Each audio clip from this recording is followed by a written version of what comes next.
नाशिकमधून नरेंद्र दराडे यांचे बंधू किशोर दराडे एकनाथ शिंदेंच्या भेटीला गेलेले आहेत। महायुतीमध्ये दगाफटका झाल्याचा दराडेंकडून गंभीर आरोप होतोय। त्यांनी मोठे दावे केलेले आहेत। महायुतीच्या तीनही पक्षांनी साथ न दिल्याची खंत सुद्धा त्यांनी नुकतीच काही वेळापूर्वी माध्यमांना देऊन व्यक्त केली आहे। निवडणुकीमधील पराभवाची कैफियत ते शिंदेंसमोर मांडणार आहेत। नाशिकच्या राजकारणामध्ये नव्या चर्चांना उधाण आलेलं आहे।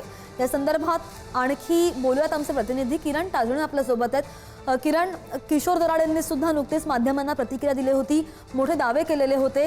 उपमुख्यमंत्र्यांना भेटून ते काय नेमकं बोलणार आहेत? निकाल तर आता लागलेला आहे।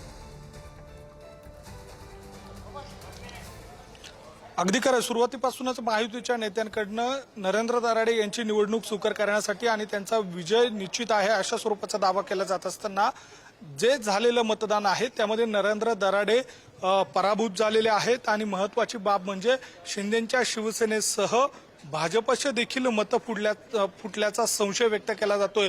आणि त्यामुळे या सगळ्या काळामध्ये आता जे काही या सगळ्या दरम्यान घडलेलं आहे, इतकंच काय तर गीते आणि दराडे यांच्यामध्ये जे काही अर्थकारण झालं अशा स्वरूपाचा दावा जो दराडेंच्या माध्यमातून केला गेलेला होता, त्यामध्ये दराडे यांना नरेंद्र दराडे यांचा विजय निश्चित आहे अशा स्वरूपाचा एकूणच दावा केला जात असताना त्यांना जो अंदाज होता तो या ठिकाणी चुकीचा ठरलाय।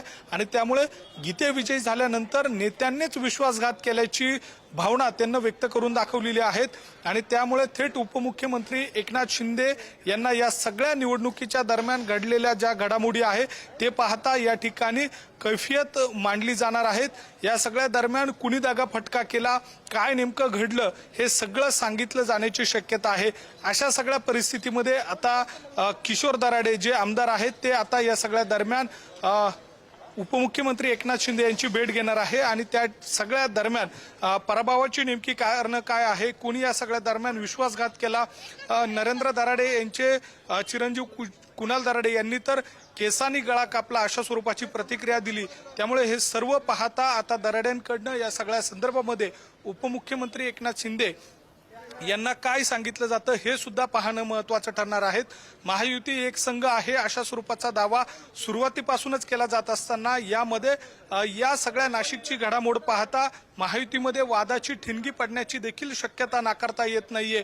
येत्या काळामध्ये महायुतीच्या ज्या नेत्यांवर ही संपूर्ण जबाबदारी देण्यात आलेली होती त्यांची भूमिका सुद्धा उपमुख्यमंत्री एकनाथ शिंदे यांच्याकडनं तपासली जाऊ शकते। महायुतीच्या नेत्यांकडनं या सगळ्या काळामध्ये विजय निश्चित आहे, दराडे जिंकून येतील अशा स्वरूपाचा ठामपणे विश्वास व्यक्त करत होते। झालेला धक्कादायक विजय आणि त्यानंतर मग जे मोठे दावे केलेले आहेत नरेंद्र दराडे यांनी, नाशिकच्या महायुतीमध्ये आता यामुळे मोठे अंतर्गत वाद उफाळण्याची शक्यता नाकारता येत नाही। किरण, धन्यवाद दिलेल्या सगळ्या सविस्तर माहितीसाठी।